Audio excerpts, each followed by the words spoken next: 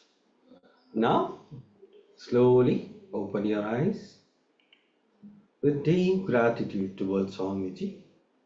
Whatever Swamiji is revealed through the third eye, you can put it in the Zoom chat. A golden chariot with blue god on it and another god. Okay. Next. Anybody else? Don't worry if you're wrong, that's okay. So please keep on. Whatever Swamiji has revealed through the third eye, you can put it in the Zoom chat.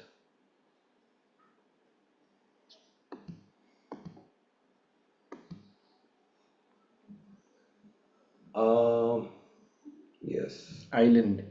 Island. Okay.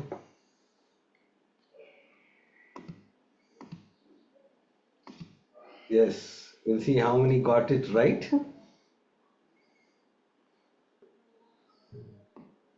Look.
It just like feels wow, and it just clicks.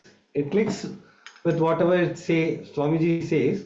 It always click with us. Yes, yes, this is right. Yes, this is for me. Always many people think this is for me, this is for me. Swamiji speaks into the listening of everyone. That is the beauty of Swamiji. So it will always click with everyone. So let's enter into this.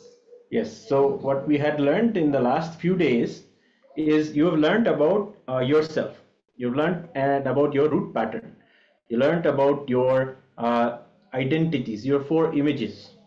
And you've also been introduced to really powerful, really wonderful understandings about your consciousness, who you are, what is consciousness, how do you experience that, how do you live and operate from that space. Those are all what we were exposed to yesterday, from the Brahma Sutra, satsangs, and various other things. What happens is when you are initiated by Swamiji, a flood of consciousness happens inside of you, such that all of the incompletions are just flooded out. And with that comes tremendous amount of power, and a tremendous amount of healing also happens at those moments. Swamiji says, sorry for this thing. Before the satsang, we'll have a completion session. So after that, we can go into the satsang. Yes. So what we actually have to do is we're going to be getting into end relationships today. So end relationships means enlightened relationships. How do you have those? Is that even possible? We can come to those discussions. So we have last few days we have looked at our relationship with ourselves. Yes, that's very important, and that's also very key to have a relationship with others. See, Swamiji says, you are Satchitananda Parabrahma, means you are eternal truth, eternal consciousness, and eternal bliss. The Nityananda Swarupa. Nityananda means you are eternally blissful. And completion, the science of completion is the science of bliss, living in absolute bliss. So, you may be putting up with something, you may be putting up with some anger, you may be having some frustration.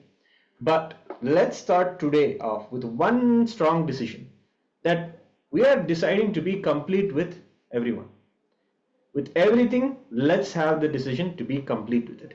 Let's come from that space, whoever it may be, even if it may be the most irritating person you don't want to see that day. They say, today, decide, I want to be complete with this person. Yes? You'll taste the flavor of completion is more tasty than usually the other feelings that you have in your mouth when you come across people you don't like. So when it comes to, if you engage with your life again and again with your incompletion, you always have a bad taste in the mouth or a bad feeling inside of you. What happens? It doesn't go away. More and more incompletions only are there because you got so used to the taste. You have to have the intention to start operating from the space of completion. So yes, this is my reality, this is who I am, this is what my reality is, I am Paramashiva. Let me taste that, let me enjoy that.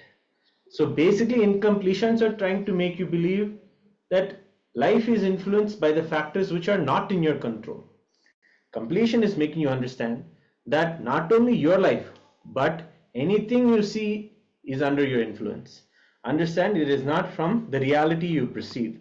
You perceive that what your incompletions tell you, that you don't have anything in your control. But completion is not just understanding you have a say in what you feel about yourself and the world. Like how we understood yesterday, we have a way to change our inner image and outer image and others' image. But it is not just that. We can even change the other's image. We can influence how other people experience us. See, understand, the moment you see a husband or a wife, you always make a judgment. My husband is like this, my wife is like this, and you always open this file, always. But you don't want to change your husband. The moment you shift the space inside you, you will see the other person also as the space has been shifted. Because you judge the other person taking that same file. Whenever you see the other person, you just bring the file and you say, he is so and so, he will never change. That is why you won't see any change. The moment you shift the space inside you, you will see the other person also has changed. The whole frame of looking the other person will change. The only you need to do is you have to change. You need to complete with the other person. Yes. You need to decide to have completion as the priority. So you say, no, let's experience Advaita the practical way. Everyone here knows that, we like to live in a very fact-based, practical way. The practical way to do it is, it's from our decision. Completion is the reality I want to experience. And that's deciding to change inside of you. Because that's not what you decide every day, usually. But now we're making the conscious decision. No, completion is the way. Completion is the way I want to go about it. So that's the first decision. From there, others will have the influence. Then we have, now what we're going to get into is a process known as the teamly process.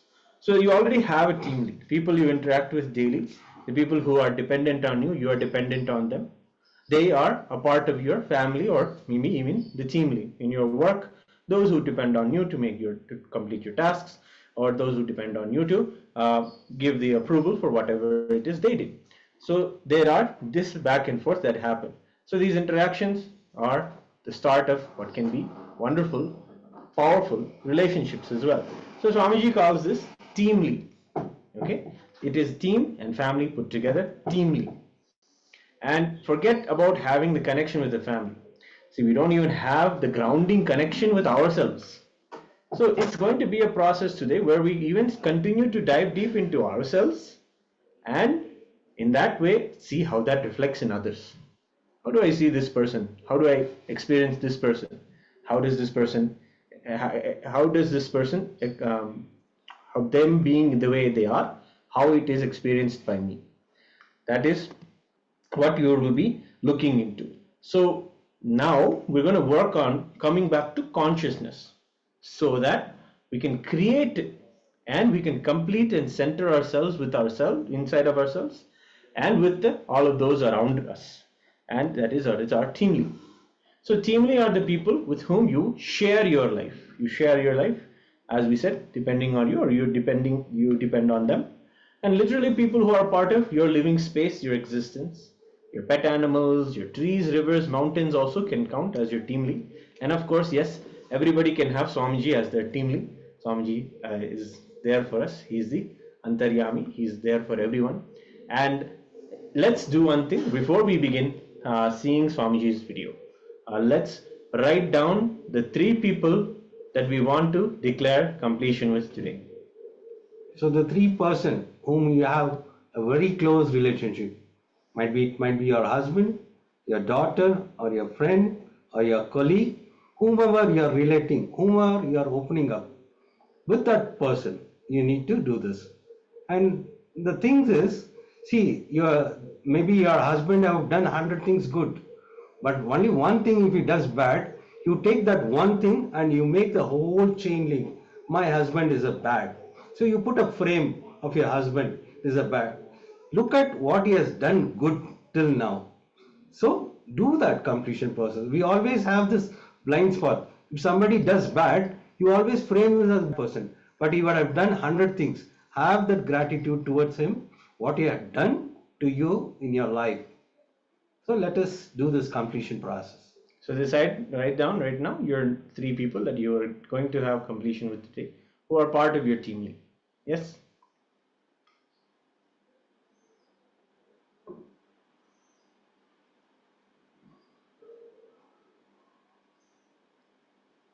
Please pen down with 3 people whom you are relating closely.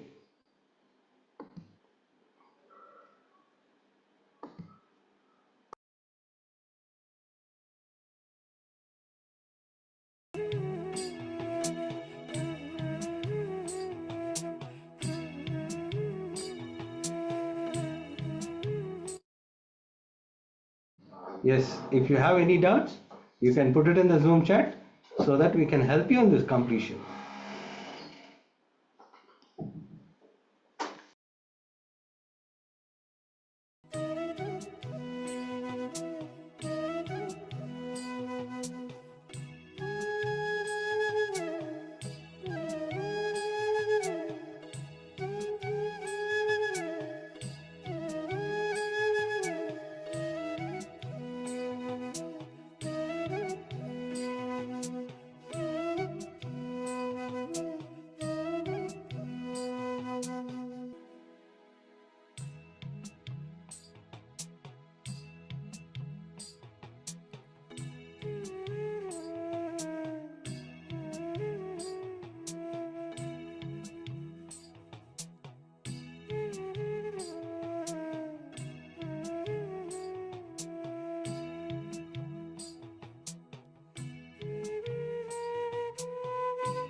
Yes. Has everyone written the 3 names?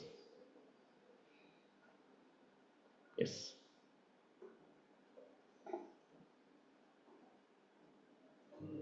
Anybody has not complete? Please let us know, because we'll be entering into the Swamiji Satsang. Important people. Some people, it's very hard to tell who will be more important than the other person. But more people will have a chance to do the completion with them. But I think these main 3 people, if you focus and have the completion, it just will reflect in other relationships. See, the only thing is, you need to go and do the completion. The moment you may think, oh, how do I go and complete with him? I won't be able to. See, the ego will stop. He'll say, no, no, no, no. How can I go and tell him all this?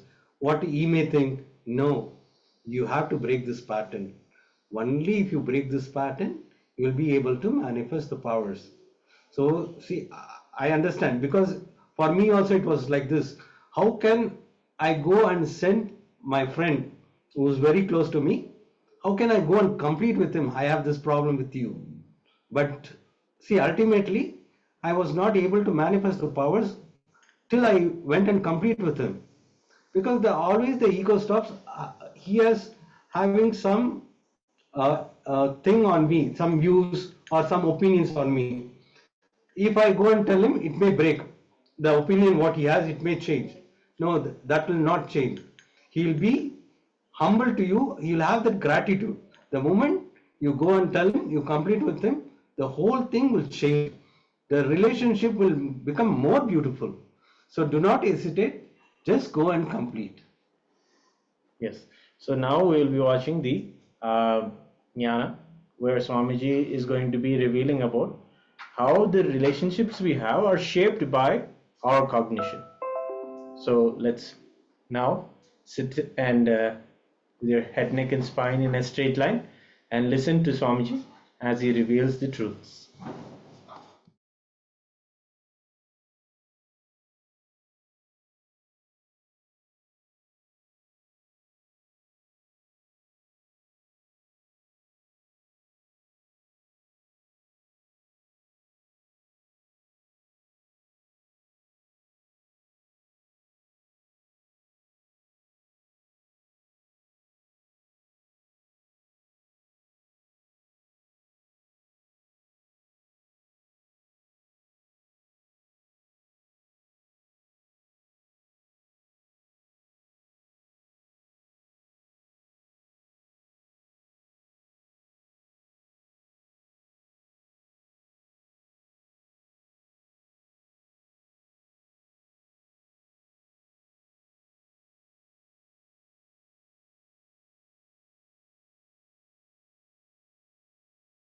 Listen, relationships are not something separate from you. They are an extension of you. How many of you are getting it? For example, how you relate with you, same way only you relate with others. There is no such thing. With you will relate nicely, and with others you will go on be screaming. No. With you will be screaming inside, but with others you will start smiling. No. It's not possible. When I say relationship, I don't mean only the people, spouse, husband, father, mother. No. Your relationship with everything. Your money, your relationship with your health, your relationship with the river, your relationship with the water, your relationship with the fire, your relationship with the air, everything, success. Listen, success comes to you based on the space you carry.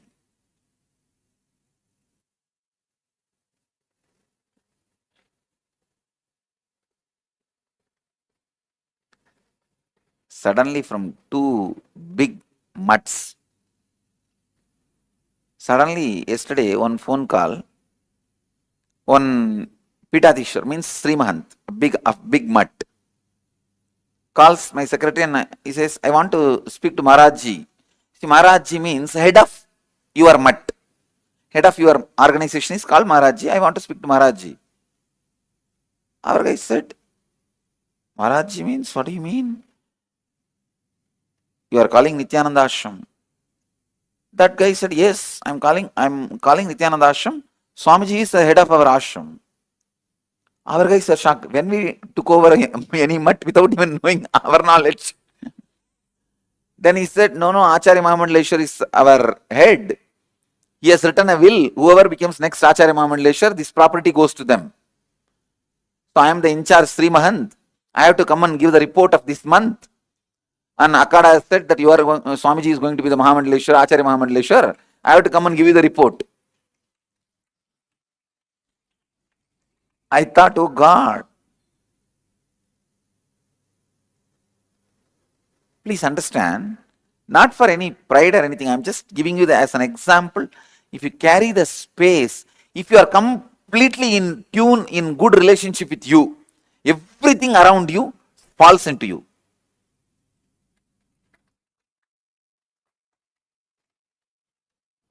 Please listen.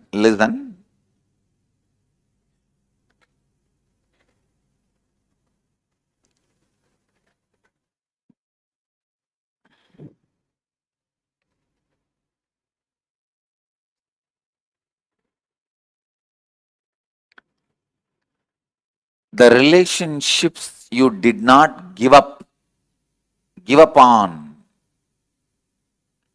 are equivalent to the extra hands you have. The relationships you gave up on is equivalent to the broken hands. Listen.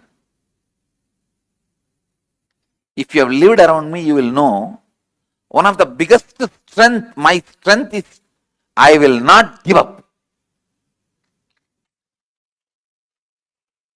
These fellows will be doing the same mistake, but I will be giving the same solution for last 10 years. But here also I will give the same solution. Till they evolve.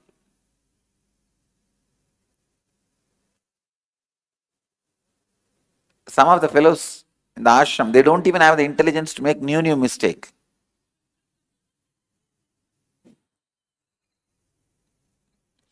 When I say some word, don't measure them with your eyes.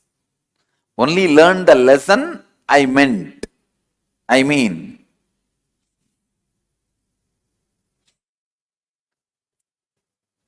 Even if it's a dust, if it sits with the flower and gets into my head, it is in my head. Understand?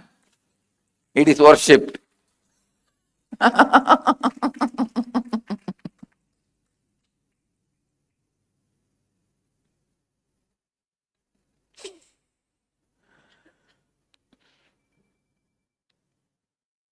There are one group, the so-called devotees, constantly abusing, criticizing my ashramites. I am sick of them.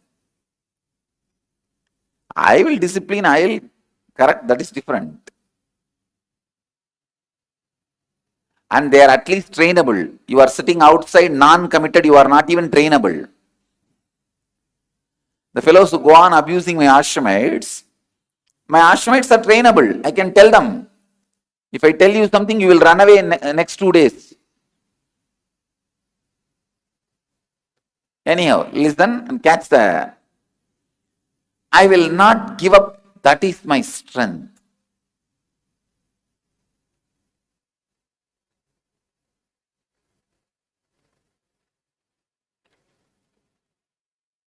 How many of you have seen that my not giving up in your life directly? Or you heard from the people?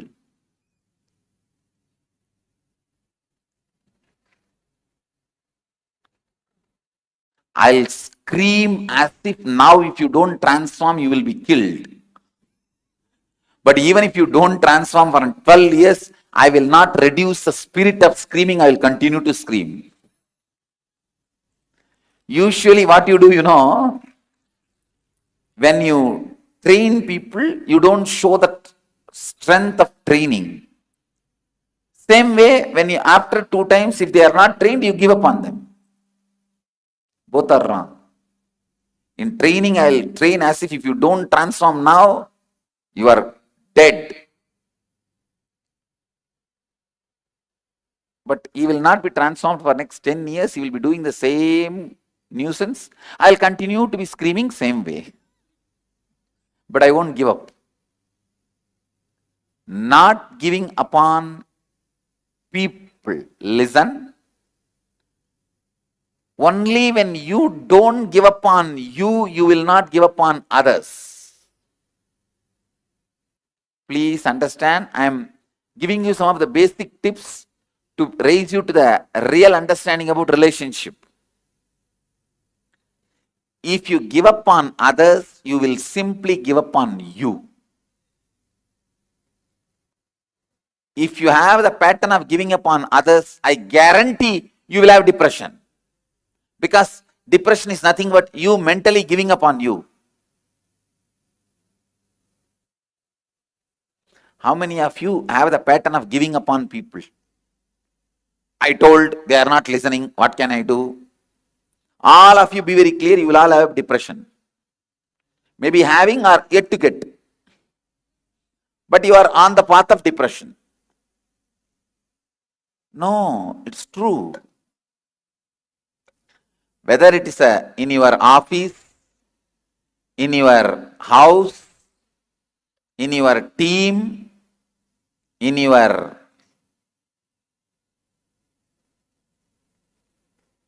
business, anywhere. If you give up on people, you will just give up on you and fall into depression. You are moving towards depression.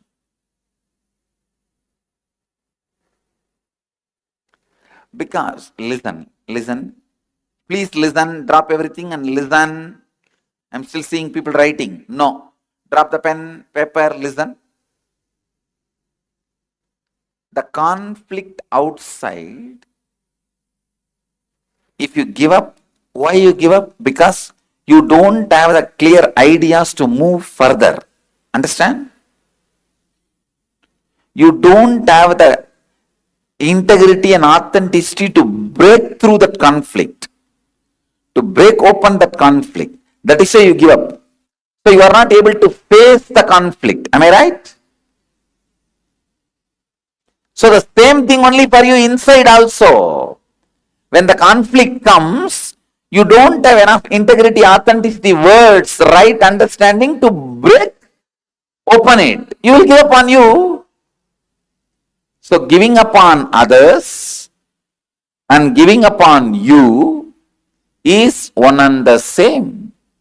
You can't say, I will not give up on me, but I will give up on others. No. If you have a depression, you are given up on yourself mentally. If you are not successful, you give up on yourself confidence. The confidence you carry on you, you give up on you.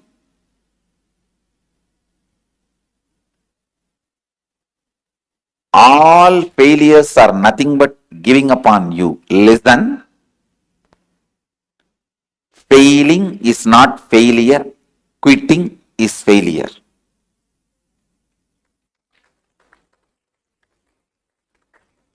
Failing is not failure. Quitting is failure. When you give up on you, failure happens to you. Not till then. Not till then.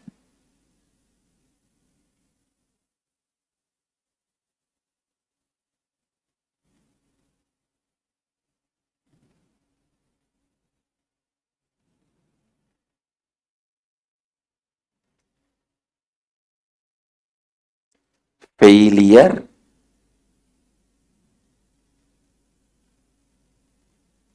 happens to you when you give up. Not till then. Not before.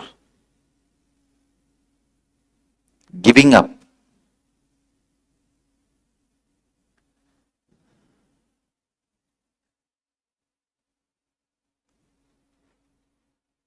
listen, the speed with which you give up others, if I give up on you, what will happen? No one will be here.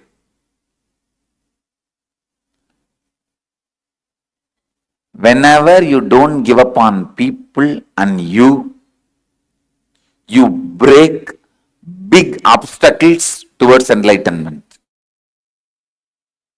Whatever makes you feel that you should give up is the biggest obstacle. If you break that and don't give up on you and others, you have moved closer to enlightenment. You move to the next step. Just 2-minute small exercise I want you guys to do. How many relationships in your life you gave up and how many you are not giving up and still holding? Make both the lists. Listen. How many you gave up is a minus of your life. How many you are still holding without giving up is a plus on your life. Now we will know the life's calculation. Whether your life is running in profit or loss.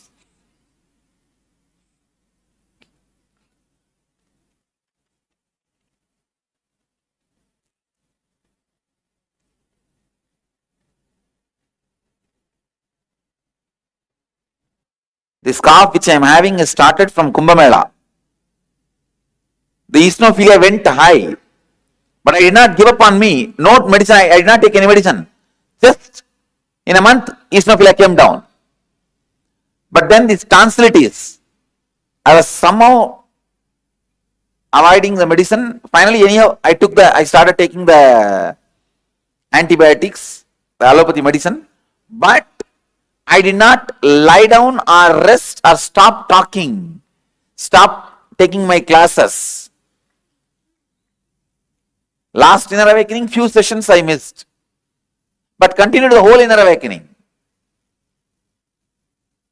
Now I could see it has reduced a lot.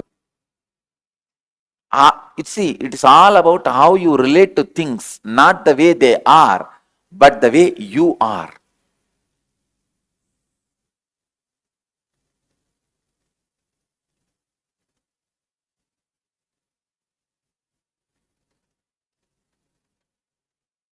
Do not give up on people in your life because people are everything.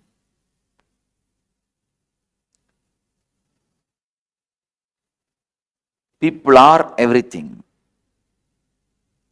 Please understand. Now, how many of you feel your life is going in plus? How many lives are going in minus? Raise the hand. So now you know what you should do. You need to do. What do you need to do? Not give up on people. Not to give up on you and people. I also wanted to introduce another one concept, a very important truth about this relationship.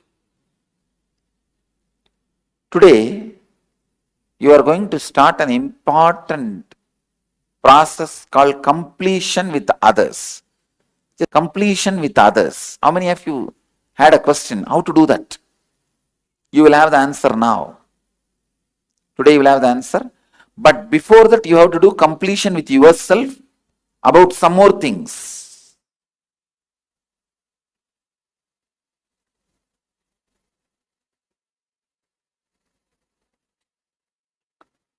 This concept of completion with you and completion with others needs kind of a certain arguing. Means I'll be giving you some idea, you have to think through and come back to me and argue with me, then internalize. Usually, always in all arguments, if I conduct the argument, it's a failure because people don't argue with me. I'm too heavy to argue. My presence is too heavy to argue. The problem is if you just accept without arguing, you will never practice. You just drop it in the dustbin when you go out. Please listen. Listen to this story. It's a beautiful story. How many of you know the story that Narada, a great rishi, went and gave a knowledge, enlightenment mango to Shiva? How many doesn't know the story? Then at least, for all of you, I will tell the story once more. There's a mango, if you eat, you will get enlightened.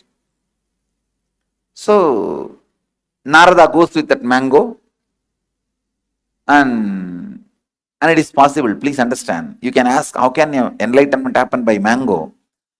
If that a leaf or a fruit can be taken and programmed, the right biomemory can be programmed and inserted into your body, your biomemory will absorb that programming and be awakened. It is possible. I am working on it. Still, I am not seen the breakthrough, but I am working on it. If you go into the Gurukul area, you will see some 18 trees, neem trees, having the what you call in the Western biology, what do you call that? Parasite. Parasite.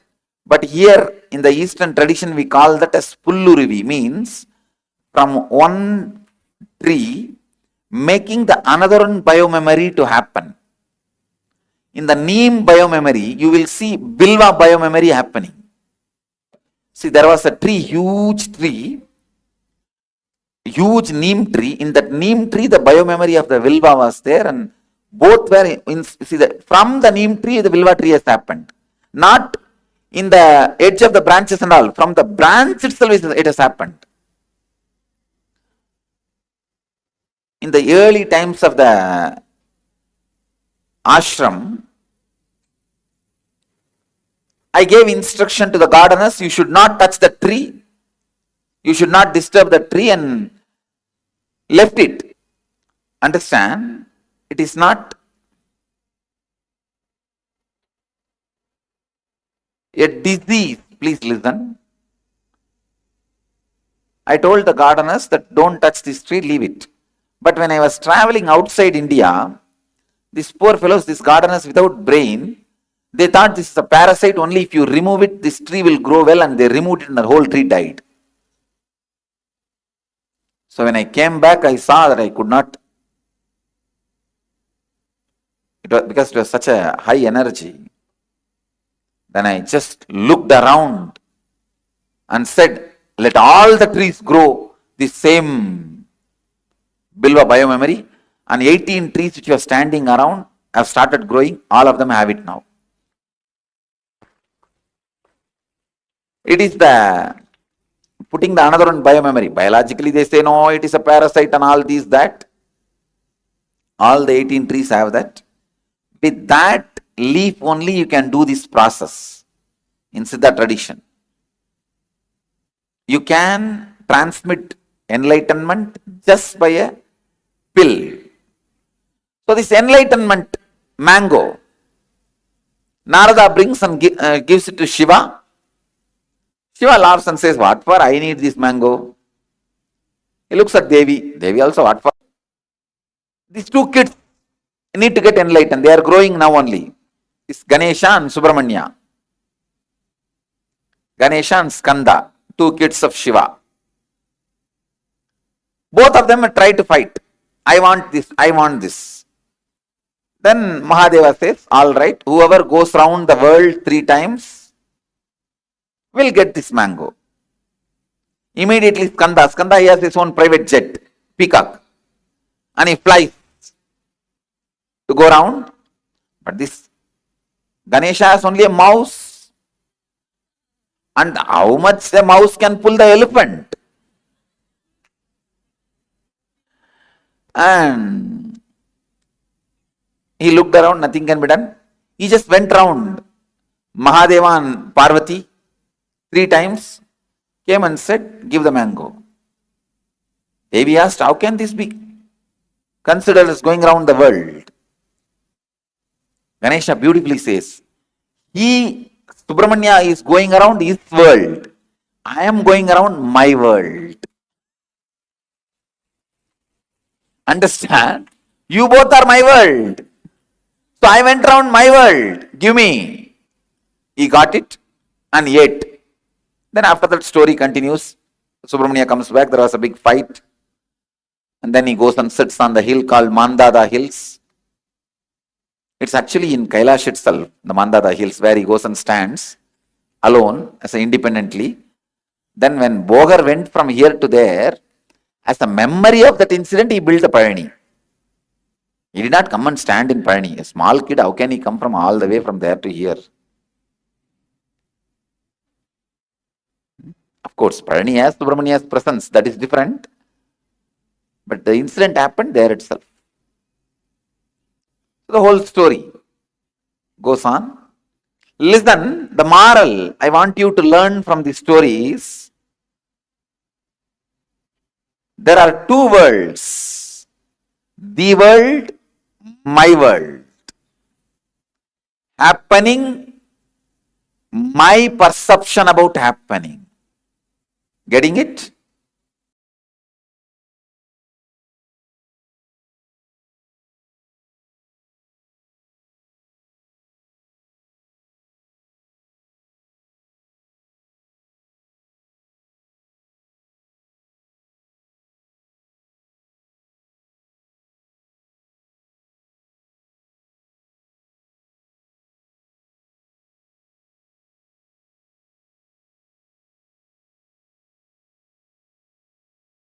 Yes.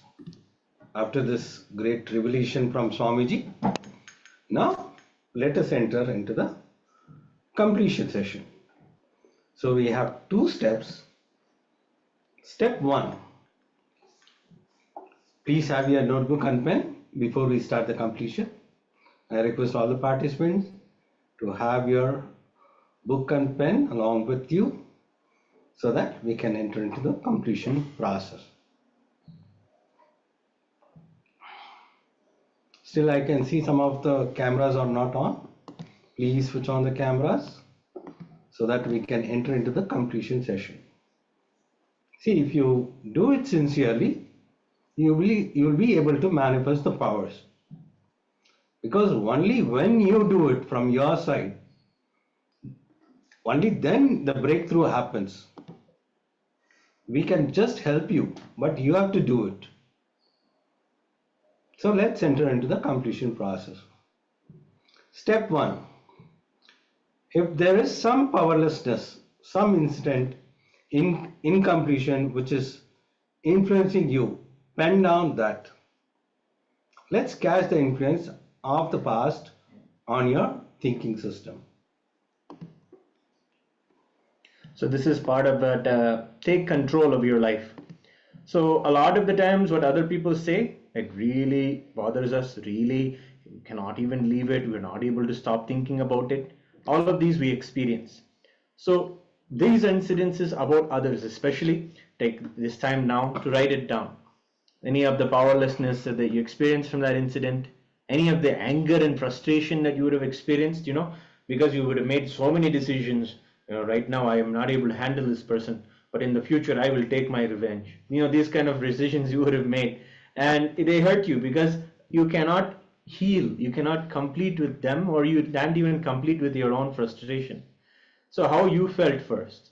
How come you were able to usually go into a space of powerlessness? Why is that?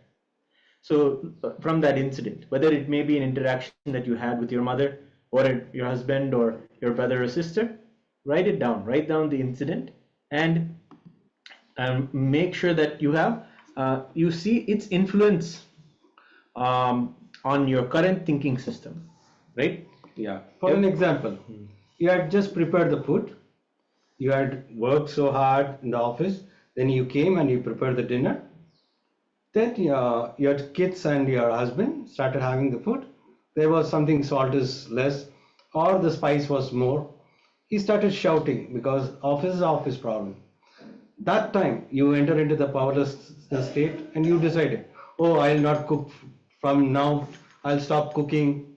So this kind of things, incompletion or the powerlessness, what you went through, Just spend on all those things. One more example. There is one lady who had she had a bad relationship, okay, with a boy who had worn it, whose favorite color was yellow. After the bad relationship ended, she unconsciously decided she will hate this person for the rest of her life, and not just hate the person, she will hate everything about him, and that included the color yellow. So anything yellow, whether it is mangoes, whether it is the color of shirt, whether it is the color of, she immediately, if the room is yellow color, she will start vomiting. So immediately the room color she'll change to blue.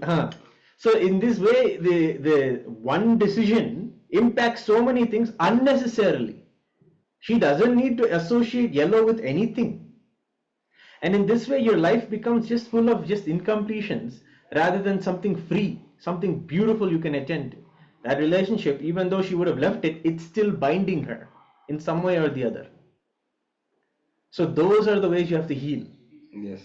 So that's it's a small example, but you'll also find, look at the small things you hate, right? The small, like the color, or this, why is it that is it connected to some person or something someone said, or is it connected to some kind of sound, or the volume of a person's voice? If when someone's voice goes to one volume, immediately our blood pressure goes up.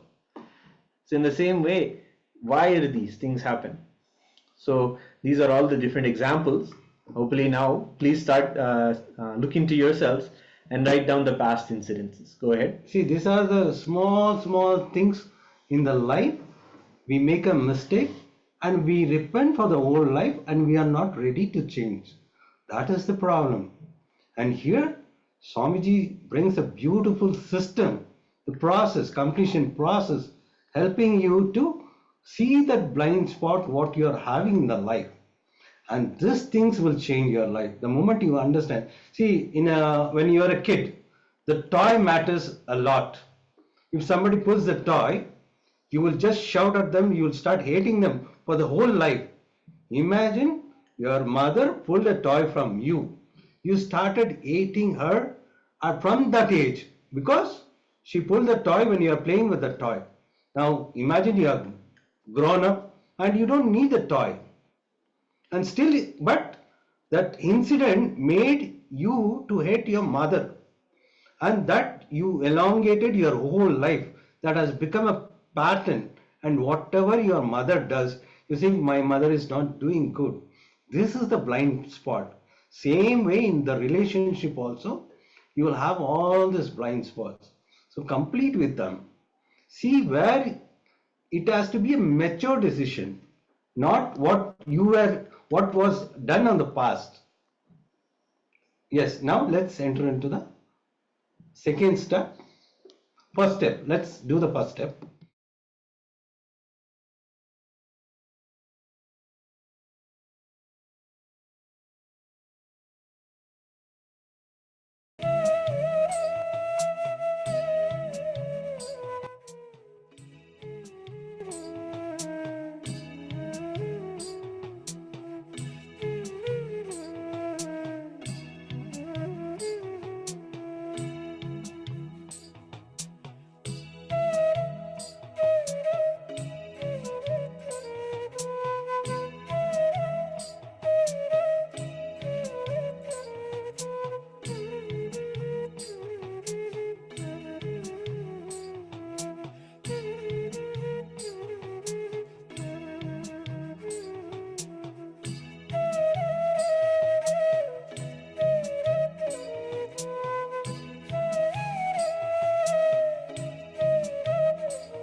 Yes. Now, let's enter into the second step. Reliving is reliving. Understand? Reliving is reliving. Means the past powerlessness which is influencing your thinking. Relive those incidents.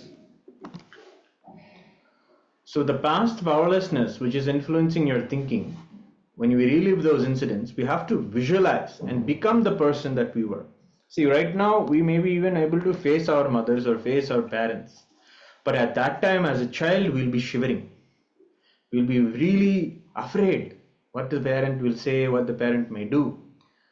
That is what is the shivering that we're so afraid of all along. So we have to visualize. Visualize you are the same person in the same psychological frame also. You didn't know as much as you know now, but in that time, that shivering, that fear that you underwent, the sweating that you would have had at that moment, all that you have to visualize it as happening to you. Take a few minutes and meditate on that person and become that person. Become the person that was going through that incompletion. See, example. Now you are 27 years, just an example. But when you were at the age of 7, remember how you were looking at the age of 7.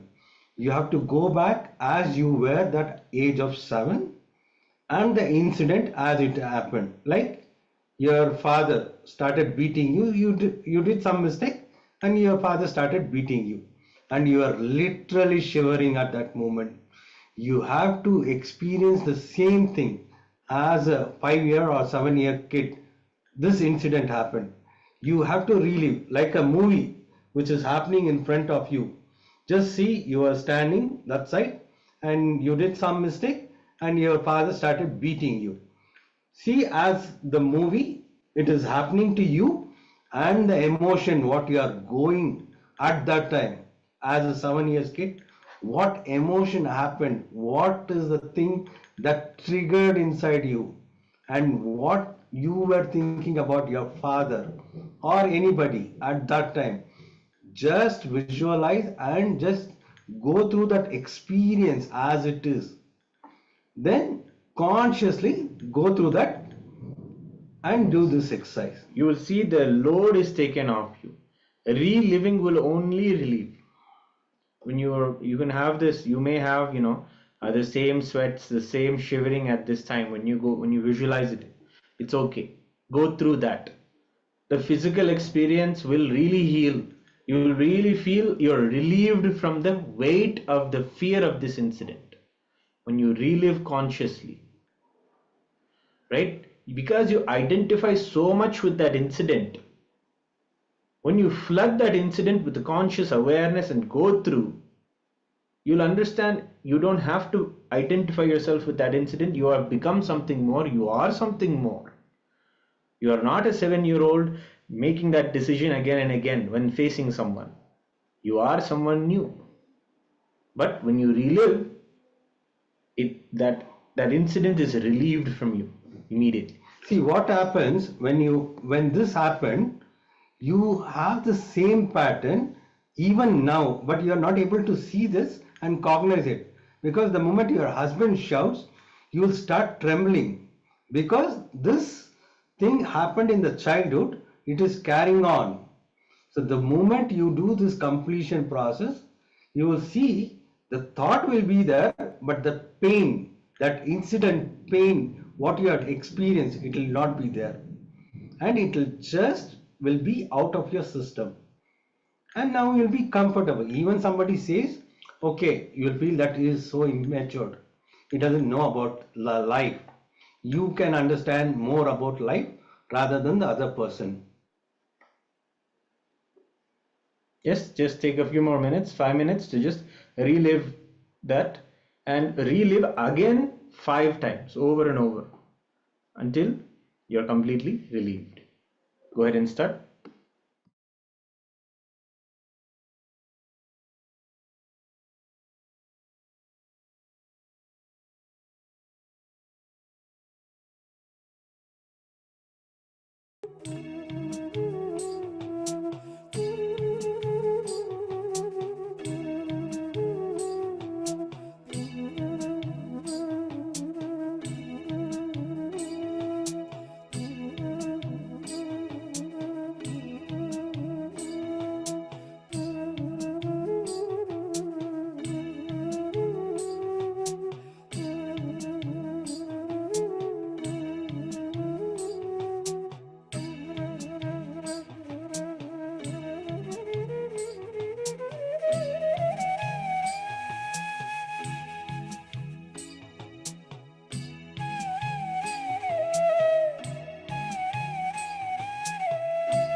Nityanandam.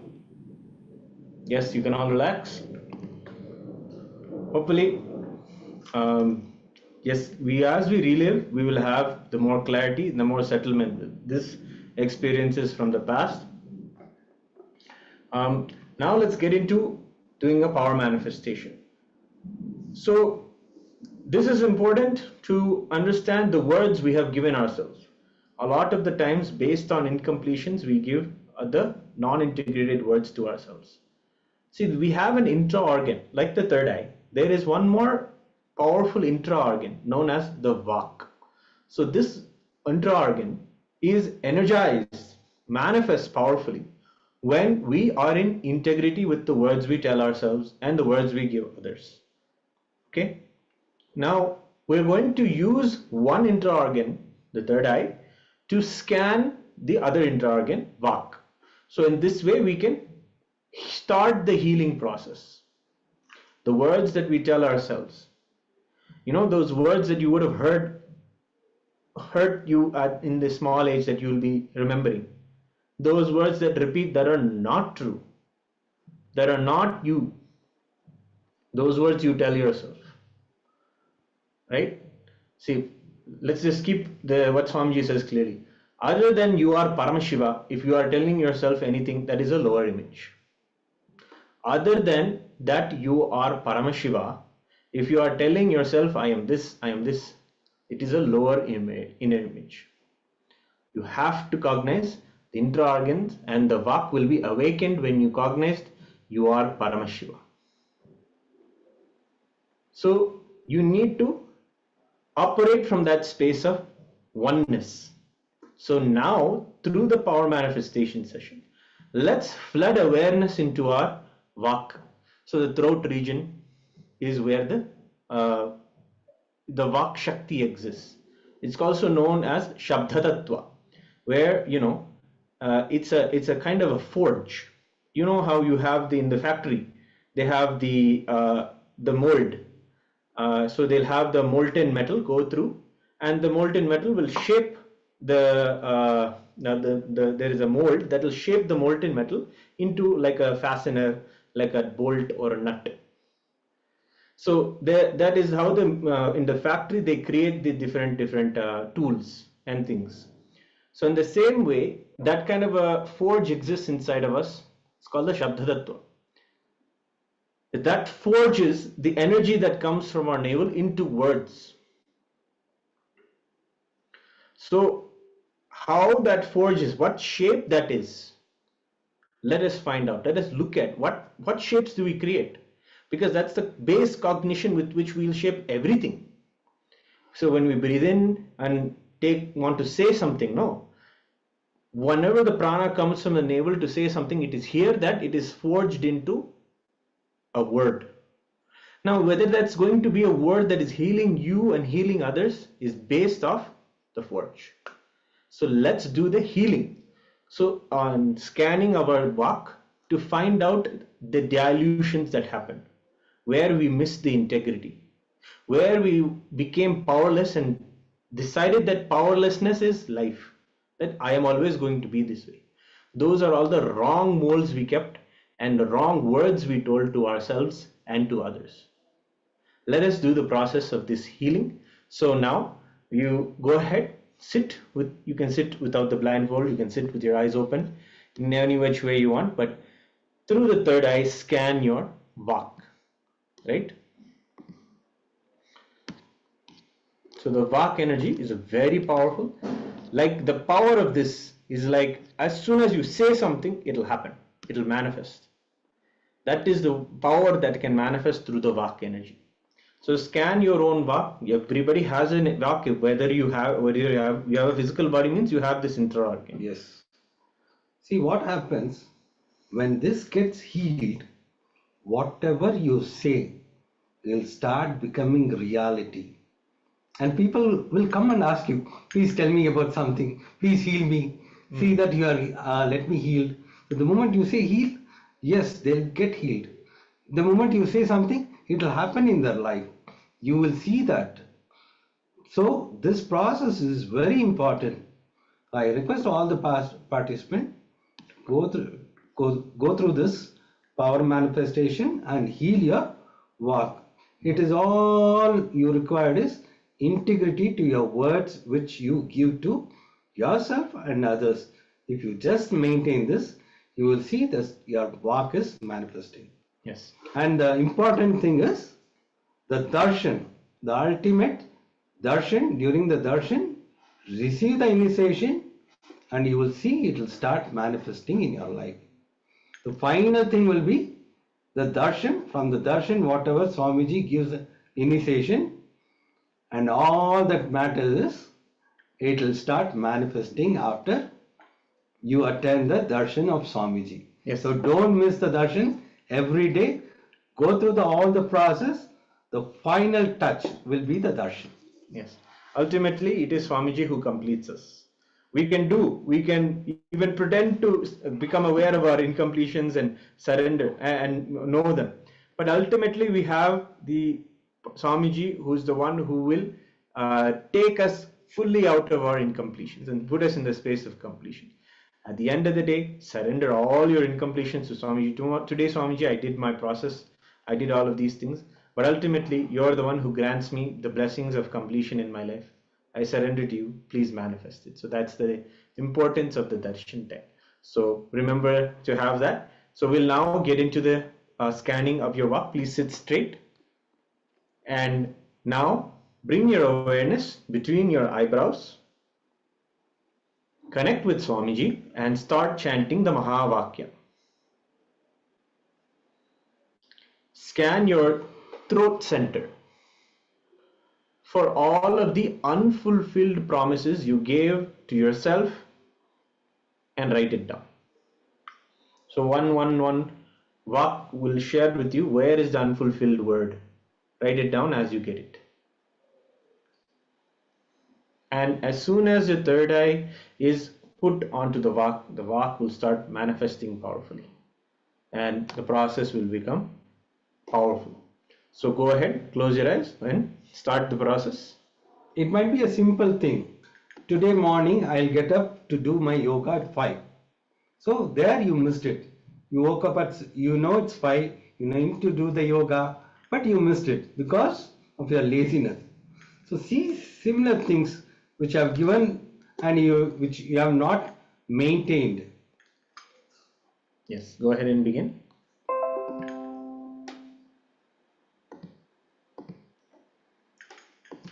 This fellow. Om Nityananda Paramashivoham. Om Nityananda Paramashivoham. Om Nityananda Paramashivoham. Nityananda Paramashivoham. Om Nityananda Paramashivoham. Om Nityananda Paramashivoham. Om Nityananda Paramashivoham. Om Nityananda Paramashivoham.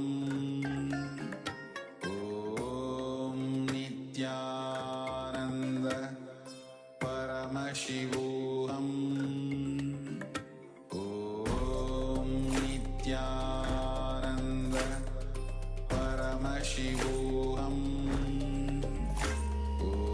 Om Nityananda Paramashivoham.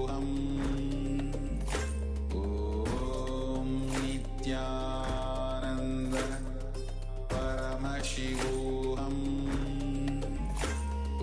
Om Nityananda Paramashivoham.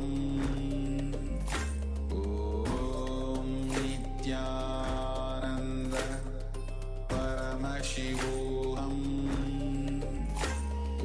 Om Nityananda Paramashivoham.